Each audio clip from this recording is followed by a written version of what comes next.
Alright students, so now we're going to be working from the iBook and Gizmos. So you need to make sure you have the Unit 4 iBook downloaded and the Gizmos, your Gizmos account all set up and ready to go. Alright, so what is a translation? A translation is a rigid motion in which all points in the figure are moved in the same distance in the same direction. It is also sometimes informally referred to as a slide. So that's from the iBook, but I don't feel like going there quite yet. Why? Because we're going to the Gizmos right now, so I don't want to be bouncing back and forth. So we're going to go to the Gizmos. You're going to go to Rotations, Reflections, and Translations Gizmo. Alright, so ideally, I would rather you turn this video off and do this Gizmo yourself. I edited it. It gets short, sweet, to the point.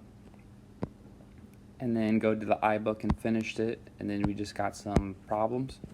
So ideally, I'd rather you not listen to these videos and figure this stuff out, read it, do the Gizmos, read the iBook, all that stuff. However, if you just rather listen to my nice soothing voice, then go ahead and keep watching these videos. Alright? So you get the pick. Alright, so we want point, I already got that picked. Translate, make sure you have translate picked. Alright. And then recall that A is the preimage and E, I even have the table shown, oops, is the image. Alright, so with Y translation slider set to 0, drag the X slider. Alright, so we're just going to drag the X slider back and forth. Notice how as the number changes, E changes. Alright, if I go positive, E goes to the right. As I go negative, it goes to the left.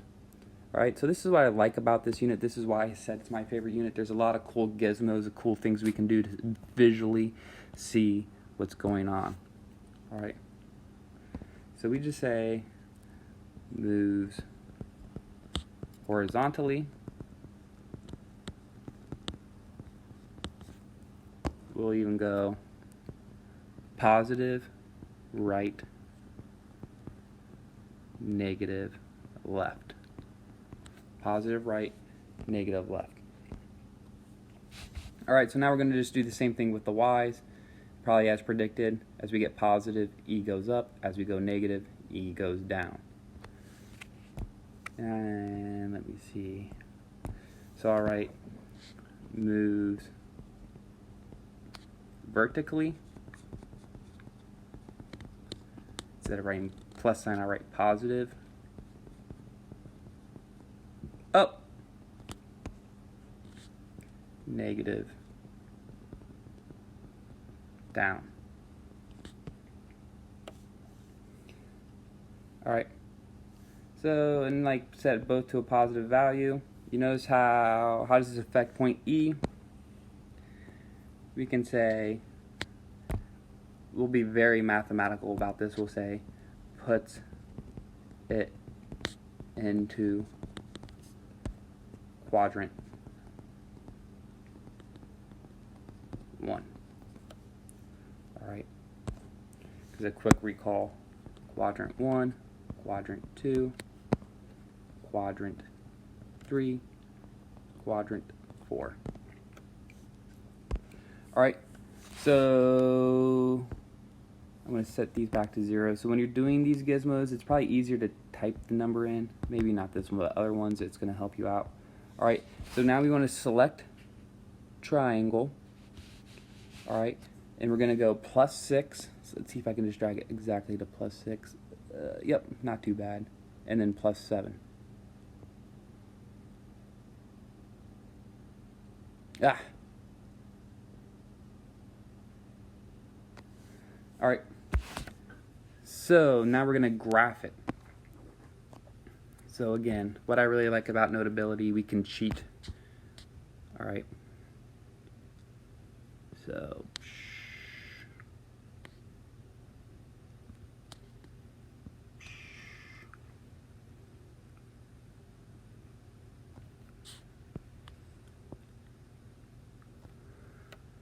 alright, so I got that.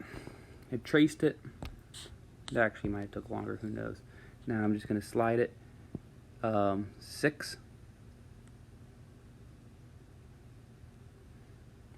So let's see. 1, 2, 3, 4, 5, 6. Then up 7. 1, 2, 3, 4, 5, 6, 7. Bada bing, bada boom. Alright. Alright, now I have E. Or like sometimes it's not always A prime, sometimes they choose different letters, just so you're aware. We got F, or excuse me, this would be G at 15, 2. And then right here, we got F, -3, 2.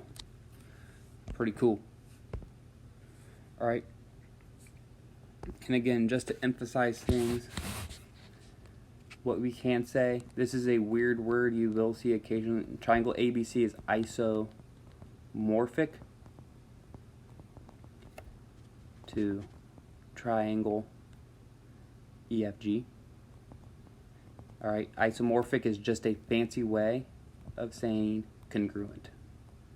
Alright.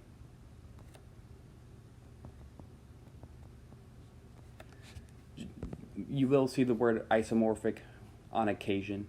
It is a true math word, but we just commonly use congruency. Alright. And furthermore, I was so nice, I even put the coordinate notation right there for you. Alright. So now we're going to go -8 for -8.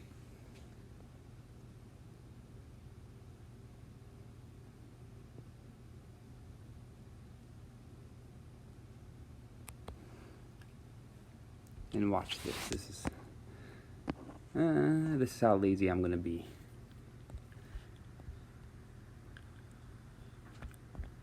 Copy, paste. Alright. I need to zoom in a little bit.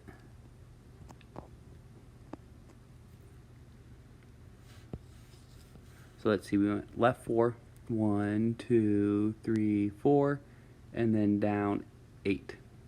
1, 2, 3, 4, 5, 6, 7, 8. And that's it right there. Okay, we got E at -4, 2. F at -13, -13. And then G at 5, -13. Alright. And then I wrote this last time, but I'm going to write it again just to emphasize stuff. Triangle ABC is congruent to triangle EFG. And remember, this right here is called a congruency statement. Students like to forget what a congruency statement means. It means you're stating that things are congruent. Alright, so that's it for the gizmos. In the next video, we'll knock out the iBook stuff. And then you just got some practice problems to do on your own.